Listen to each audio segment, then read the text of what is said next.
Networking devices. अब हम उन डिवाइसेस की बात करेंगे जो कि कंप्यूटर नेटवर्क क्रिएट करने में काम आती हैं। So, these are the hardware devices that are used to connect computers, printers, fax machines, and other electronic devices to form a network. ये devices हो सकती हैं NIC, hub, switch, router, etc. NIC इसे नेटवर्क इंटरफेस कार्ड भी कहते हैं। यह एक ऐसा हार्डवेयर कंपोनेंट है जो कि एक कंप्यूटर को कंप्यूटर नेटवर्क से कनेक्ट करता है। इसे नेटवर्क एडेप्टर भी कहते हैं। ये वायर्ड तथा वायरलेस दोनों इंटरफेसेस के लिए अलग अलग फॉर्म में मिलता है। नेटवर्क केबल्स वो केबल्स होती हैं जो कि नेटवर्क इंटरफेस कार्ड को एग्जिस्टिंग नेटवर्क वायर्ड नेटवर्क से कनेक्ट करने के काम में आती हैं। ये केबल्स या तो Ethernet cable with RJ45 connectors हो सकती हैं या फिर कोएक्सियल केबल तथा फाइबर ऑप्टिक केबल भी हो सकती है। अब हम और किसी दूसरी डिवाइसेस को समझें। MAC address. Each NIC is equipped with a unique number. It is a 48-bit number written in 8 octets in hexadecimal form. जैसा कि आप इस फिगर में देख सकते हैं कि यह जो नेटवर्क इंटरफेस कार्ड एक केबल से लैपटॉप से कनेक्टेड है उसका MAC एड्रेस लिखा हुआ है 0260803911F2A। यह हेक्साडेसिमल फॉर्म में लिखा हुआ एड्रेस है। इसे physical address of the device भी कहते हैं। तो इसका अर्थ ये हुआ कि हर NIC के कॉरस्पॉन्डिंग एक यूनिक MAC एड्रेस होता है। इसे फिजिकल एड्रेस भी कहते हैं। नेक्स्ट नेटवर्किंग डिवाइस है हब। सबसे पहले हम ये समझते हैं कि हमें हब की जरूरत क्यों है। फॉर एग्जाम्पल, हमारे पास ये 4 कंप्यूटर्स हैं। हम इन्हें आपस में कनेक्ट करना चाहते हैं ताकि ये इंफॉर्मेशन शेयर कर पाएं। तो पहला कंडीशन ये हो सकता है कि हम इन चारों डिवाइसेस को इस स्लाइड में दिखाए हुए अनुसार एक वायर से कनेक्ट कर लें। तो अब अगर हम इन्हें इस वायर से कनेक्ट कर लेते हैं तो क्या प्रॉब्लम है? जब एक कंप्यूटर से दूसरे कंप्यूटर में डेटा ट्रैवल होता है तो वह इलेक्ट्रिकल सिग्नल की फॉर्म में ट्रैवल करता है और यह सिग्नल डिटेरियोरेट होता है जब कि वो एक पर्टिकुलर डिस्टेंस ट्रैवल करता जाता है। तो इसलिए we can not scale it much. इसका मतलब कि 2 डिवाइसेस के बीच में हम ज़्यादा डिस्टेंस को नहीं रख सकते हैं, अदरवाइज वो सिग्नल डिटेरियोरेट हो जाएगा तथा दूसरी डिवाइसेस तक डेटा नहीं पहुंच पाएगा। तो इसका क्या सॉल्यूशन हो सकता है? इसका यह सॉल्यूशन हो सकता है कि हम इन दोनों कंप्यूटर्स के बीच में एक सेंट्रल डिवाइस लगा लें जिसे कि हब कहते हैं तथा इस डिवाइस का काम क्या है कि जो सिग्नल इस डिवाइस को मिले वह उस सिग्नल को एम्पलीफाई कर दे तथा उस एम्पलीफाइड सिग्नल को जितनी भी डिवाइसेस इससे कनेक्टेड है उन सारी डिवाइसेस को यह ट्रांसफर करता है। जैसा कि आप फिगर में देख सकते हैं कि अब अगर एक कंप्यूटर दूसरे कंप्यूटर को सिग्नल भेजना चाहता है तो वह इस हब से होकर जाएगा तथा यह एम्पलीफाइड सिग्नल सारी डिवाइसेस जो कि इस हब से कनेक्टेड है सभी को मिलेगा, तो यहाँ सिग्नल डिटेरियोरेशन की प्रॉब्लम नहीं होगी। तीसरी और बहुत ही इम्पॉर्टेंट डिवाइस जो कि नेटवर्क क्रिएट करने में काम आती है वह है switch.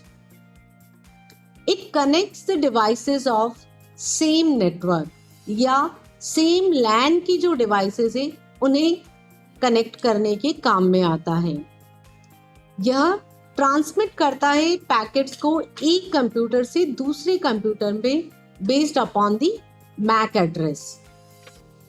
Host should share the same IP address space. इसका अर्थ है कि जो भी डिवाइसेस आपस में कनेक्टेड है वो सारी एक ही नेटवर्क या लोकल एरिया नेटवर्क से कनेक्टेड हैं। फॉर एग्जाम्पल, अगर सोर्स ए डेस्टिनेशन बी को कोई पैकेट भेजना चाहता है तो वह इस स्विच से होकर जाएगा और यह सोर्स और destination same IP address share करेंगे। अब हम समझते हैं कि यह आईपी एड्रेस होता क्या है। आईपी एड्रेस का फुल फॉर्म है internet protocol address. It is a unique logical address that identifies a device on the internet or a local network. Presently, IP version 4 use में लिया जा रहा है जो कि एक 32-बिट नंबर है, लेकिन IPv6 एड्रेस पर भी काम चल रहा है। अब IP एड्रेस तथा मैक एड्रेस में क्या डिफरेंस होता है? सपोज लीजा को जॉर्ज को कोई एक लेटर भेजना है तो लीजा उस लेटर के ऊपर जॉर्ज का एड्रेस लिखती है। फॉर एग्जाम्पल, इस स्लाइड में बताया गया है कि जॉर्ज दिल्ली में रहता है, इसलिए उसका एड्रेस, कंप्लीट एड्रेस लीजा ने लेटर पर लिखा है।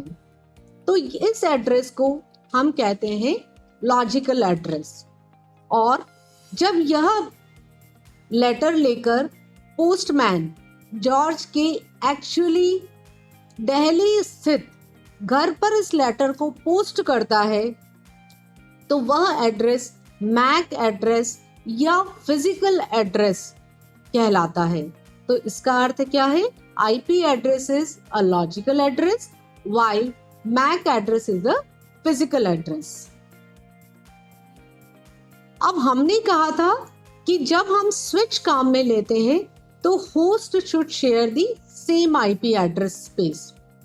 तो जैसा कि आप इस डायग्राम में देख सकते हैं कि आईपी एड्रेस जो कि हमने पहले देखा था कि 32-बिट एड्रेस स्पेस होता है, तो जितने भी कंप्यूटर इस स्विच से कनेक्टेड हैं उनका सबका इनिशियल एड्रेस 192.68 ही है। सिर्फ जो लास्ट के 2 पार्ट्स हैं वो सारे इन कंप्यूटर्स के लिए अलग अलग हैं।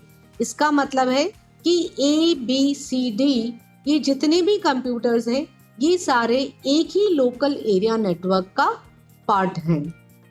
एक और बहुत ही इम्पॉर्टेंट नेटवर्किंग डिवाइस आती है जिसे हम रूटर कहते हैं। रूटर का काम होता है to forward the data packet between the different computer networks. क्योंकि हमने देखा था स्विच सिर्फ उन्हीं कंप्यूटर्स के बीच में डेटा ट्रांसफर कर सकता है जो कि सेम लैन से कनेक्टेड हो, लेकिन इंटरनेट या वर्ल्ड वाइड डेटा ट्रांसफर करने के लिए हमारे पास ऐसी सिचुएशन भी आती है जहां की 2 कंप्यूटर्स के बीच में हमें डेटा ट्रांसफर करना है तथा वो दोनों अलग अलग लैन का पार्ट हैं।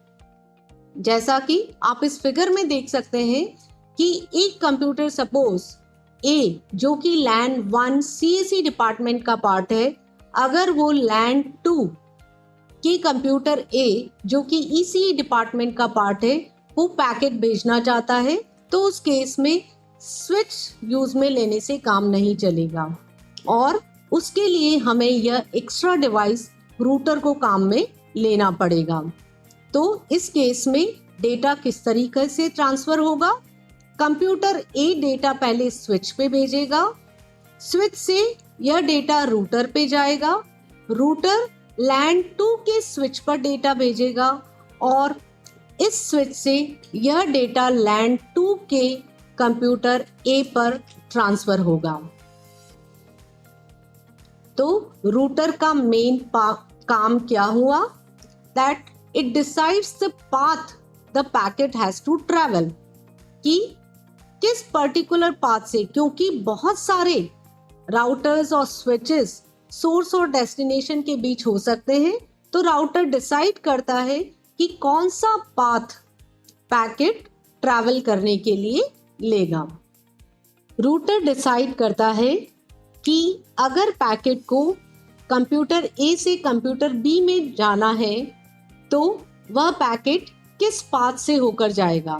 जैसा कि आप इस स्लाइड में देख सकते हैं कि ए और बी के बीच में मल्टीपल पाथ है, लेकिन रूटर ने यह डिसाइड किया है कि ये जो ब्लू एरो से आपको पाथ दिखाई दे रहा है उसी पाथ से पैकेट ट्रैवल करेगा।